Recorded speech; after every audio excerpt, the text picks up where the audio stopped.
Hello, everyone.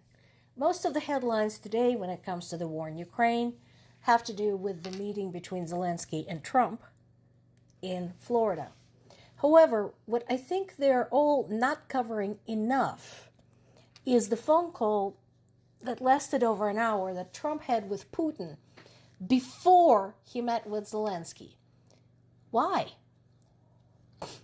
Why did he need to have a phone call? And I am very serious about this. I really want to know because, remember, in the last few days, as this whole conversation about the new 20-point peace plan was taking place, Russia has been continuing to murder Ukrainian civilians. So why would you have that phone call with a person who is doing that even as you're trying to end this war? Was he receiving his instructions? What's up with that? And again, he keeps reiterating, the two leaders want the war to end. No, they don't. Zelensky wants the war to end. Putin doesn't want the war to end. Putin wants to keep going until he invades the rest of Ukraine and hopefully some Europe to boot. It doesn't matter how badly it might be going. It doesn't matter the cost. That's what he wants. So no, you can't keep saying that. And he keeps posting shit like, it's a shame that we cannot trade with Russia. Are you out of your fucking mind? Don't answer that. I know he's out of his fucking mind. Because can you imagine if FDR, for example, said in, say, 1941, it's a shame we can't trade with Germany? Or if Winston Churchill said the same thing, or with Italy? Yeah, that. And here we go. Russia had intensified their attacks on Ukraine, specifically on Ukraine's capital, Kyiv, just recently, yesterday. So what is the point in calling them? Once again, they described, the conversation as friendly, benevolent, and businesslike. This means nothing. You cannot be friends with both, guys. This is one of those situations where you have to pick a side because one of the parties involved is invading the other. You cannot be friends with both. Again, please refer to World War II. And yes, of course, there was a conversation with the media, blah, blah, blah. Everybody covered it. But again, so far, what is being said means very little. They keep citing things like 90% complete, 95% complete. This means nothing because, again, approaching something, approximating something, we would see some progress at the site of the events that this is all covering, right? If the peace was so close, if it was 90% done, wouldn't we see some kind of easement of the, murder of civilians? Just off the top of my head. But no, nothing is happening. There's literally nothing to indicate that Russia is going to do anything other than what it wants. And here's another thing. Trump says that Russia is going to help Ukraine with reconstruction. Is that kind of like Mexico helped us build the wall and pay for it? Yeah. I'll have to see it to believe it. Now, Zelensky did specify that Ukrainians living outside of Ukraine will definitely have a say in what is happening, and they should, because the whole reason they are living outside of Ukraine, not all of them, but many of them, is because of the war, because they were driven out of their own country. To the question again, whether Russia's going to help, Trump said Russia wants Ukraine to see Ukraine succeed. Oh yeah? Well, they have a very funny way of showing that. And again, I don't understand how anybody can think that. And I'm not just talking about what is coming out of Kremlin. No.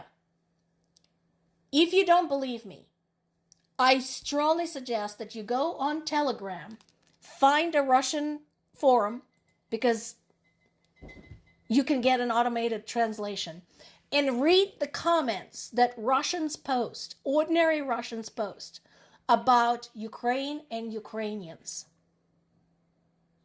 Do not tell me Russia wants to see Ukraine succeed. That is bullshit, because the best way for Russia to help Ukraine succeed is to leave it the fuck alone for good.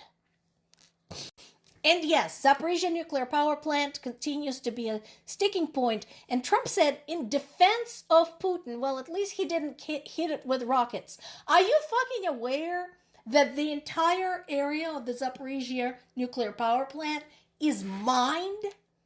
It's basically a landmine field right now, including next to the reactors.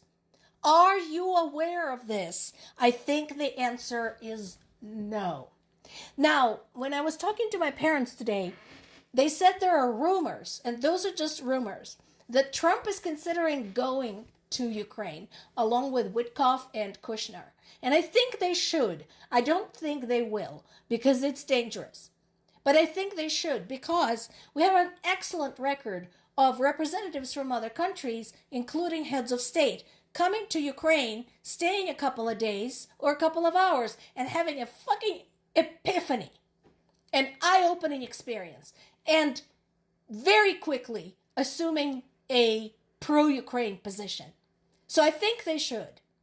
I think it's particularly embarrassing since Witkoff has been to Moscow like 6 or 7 times and boasted to everybody what he ate there, like anybody fucking cares, but not once in Ukraine.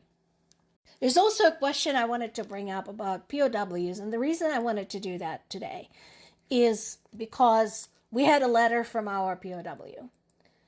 For those who don't know, our family member, my stepmom's nephew, was taken POW a year ago around this time in the Donetsk region. So it took us like 2 months to find out that he was even alive. The letter that we received recently was not new, not recent. It took a very, very long time to get to the family. Thank you, Red Cross. We appreciate you. But he was saying that he's alive. He even joked to tell my stepmom specifically. My stepmom is a literature professor. To let her know that he is not just reading murder mysteries and science fiction. He is reading classics too. Mostly he wanted us to know that he's doing his absolute best not to lose hope. But here's the thing. The situation with the POWs is complicated because Russia is using them too for leverage. It's stalling the conversation about POW exchanges. It's altering the exchange lists, and so on and so forth, not to mention the treatment of Ukrainian POWs in Russia, including torture, murder, all that jazz. And the situation is equally bad for Russian POWs because they're not anxious to be exchanged.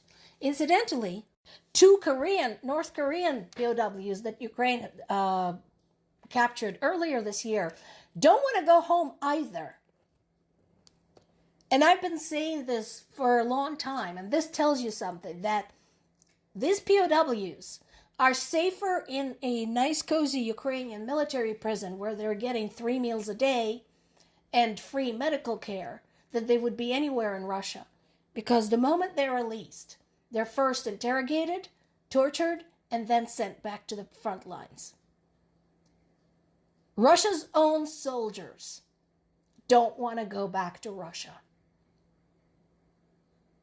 Think on that. More to come.